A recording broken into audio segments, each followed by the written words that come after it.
Question 2 on bikes. This again will be on the 21st century text, and it will be question 2. So there we are, pointed out there, number 2 of 6.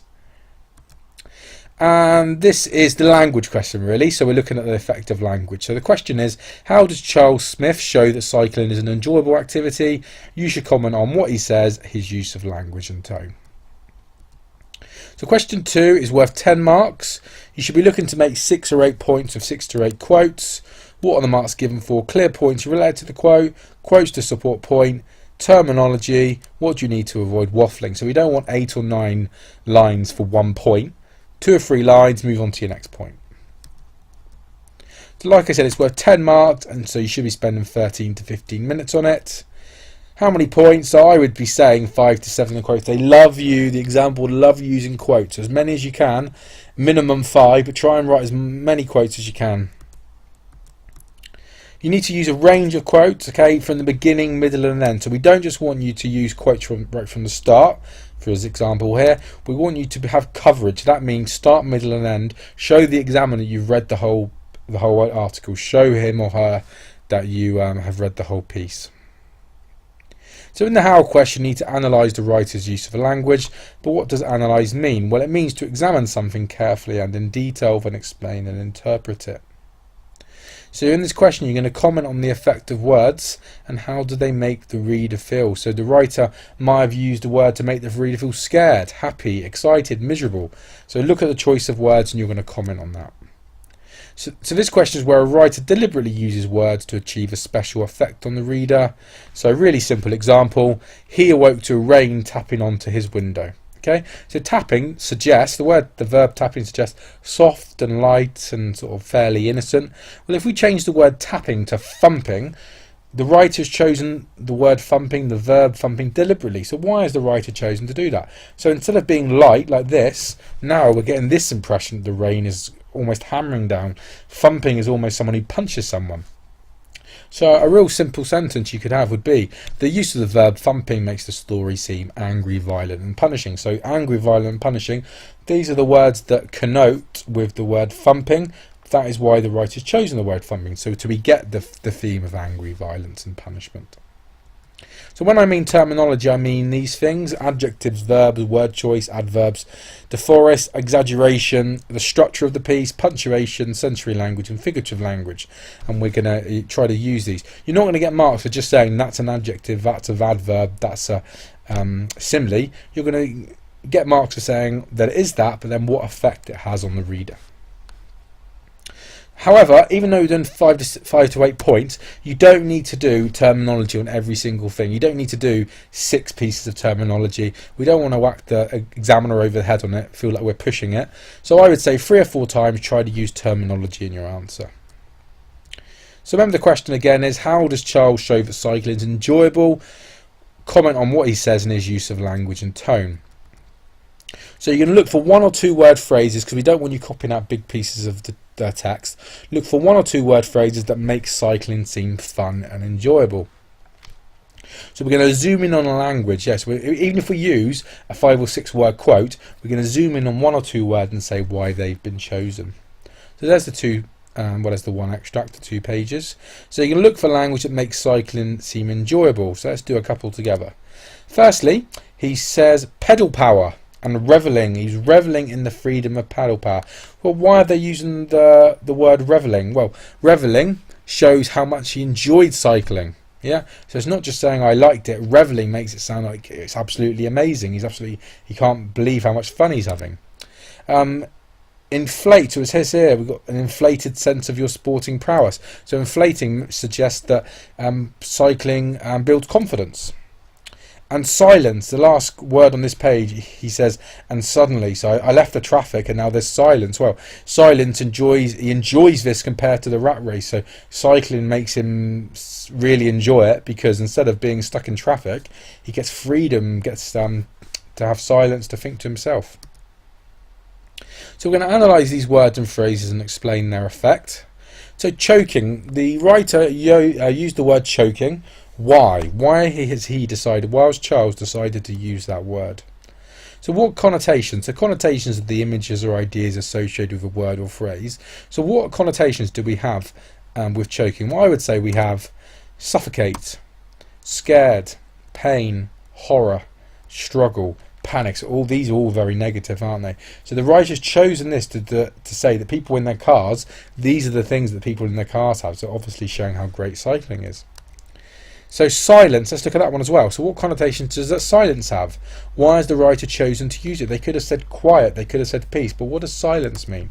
Well, I would say silence, stillness, quiet, peace, tranquility. So if we're saying, how does the writer make cycling seem enjoyable? Well, we could say the use of silence suggests that if you cycle, you get a sense of quiet, peace and tranquility away from the rat race of the modern world.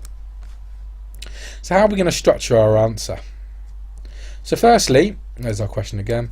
Firstly, we're going to use the sentence starter the writer uses. So each time, try to write the writer uses. It might sound robotic, it might sound boring, but it helps us keep focused on the question.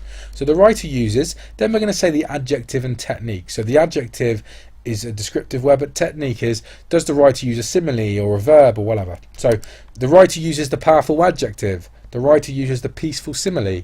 The writer uses the verb, the violent verb. So I would say it's really good to do this. If you can't remember or find it tough to do the adjective, that's fine, but just make sure we have the technique. So I'm going to say the writer uses the peaceful noun silence. I'm going to talk about the use of the word silence. And then I'm going to say to show what? Well, the writer uses the peaceful noun silence to show cycling is superior to normal life. That's my point. And then I'm going to say here is my connotations of silence. So if we go back to this, yeah, these are the connotations for silence we've already talked about. So I'm going to say silence suggests cycling gives quiet, peace and tranquility. So let's put that together. The writer uses the powerful noun silence to show cycling is superior to normal life.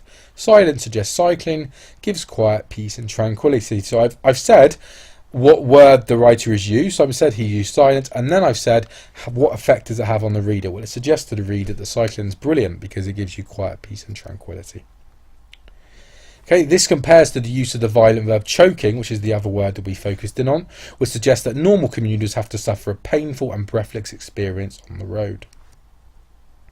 So here's my little structure. So my point, then my technique, then my quote, and then I've said my connotations of my quote. So if you want to have a go on your own, try to do 3 separate ones like we've just done. And possible quotes you can comment on are pedal power, freedom, weave easily, inflated sense of your sporting prowess, panoramic views, the repetition of love, perfect for cycling. So these are all on that extract. So if you want to try and write 3 answers out of these 7, use your sheets to help you, and we'll see how we get on. Pause the video. So when you write your answers, try to go from top to bottom. So what I mean by that is, if you've highlighted 5 or 6 things on your page, don't go from the top, then the bottom, then the middle, then the bottom, then the top. Try to do it in order so it'll make it very easy for the examiner and simpler for you. Also with that, you might notice a change that goes on. So you might notice the writer does something at the start and then does something at the end. You might be able to comment on the structure.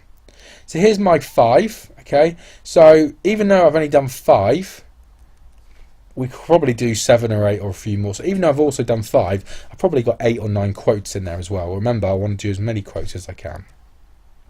So bound explanations, when we're explaining, so for example, when I said silent, that suggests peace and tranquility. What a lot of people tend to do is they write stuff like, the writer uses the word silence, this makes the reader want to read on, or it puts a reader's in the reader's mind, or it makes it interesting for the reader. Please don't do that. These statements are very vague and they could be made about any text. It's really important that when you do your point evidence explain, if that's the way you're structuring it, you explain why that quote, why that specific quote has been used. So let's look at the other ones. The use of alliteration with pedal power exaggerates the feeling that Charles feels stronger than his normal self on a bike, and the freedom suggests he loves the feeling of independence. So all I'm saying is, why is the word freedom being used? Well, it suggests he likes to be on his own. The inflated sense of ego suggests he feels more confident when biking and feels ready for anything when all kitted up. The writer uses the peaceful noun silence to show cycling is normal to normal life. Silence suggests cycling gives quiet, peace and tranquility. This compares to the use of the violent verb choking, which suggests that normal commuters have to suffer a painful and breathless experience. So could we have done any more? Let's go look back at the quote. Let's do just one straight away. So weave easily, you could say the adverb easily suggests that going through the traffic is just as easy as counting from 1 to 3. Yeah, it's so easy, you can just do it easily. Panoramic view. So why does cycling sound great? Well, this suggests that panoramic views that you'll be able to see for miles and miles. The repetition of love. This exaggerates how much that Charles loves it. Perfect for cycling makes it sound like it's absolutely unique to Britain and it's absolutely made for cycling. Okay, so there you go. So then just remember then, focus on what happens and how the language is used to support this. Start sentence with the writer uses. You must use correct subject terminology, not all the time. So what I mean by that is it's really important you do correct. So if it's a verb, you say it's a verb. If you get it wrong, you will get marked down for it. So in a way, if you're not sure about what verbs and nouns and adjectives and similes are, it's better just to say the word and not actually the sort of the word class. So use terminology, but not all the time. So if you're doing 5 or 6 points, maybe 2 or 3 of the points use terminology, explain the effect on the reader and use as many quotations as possible.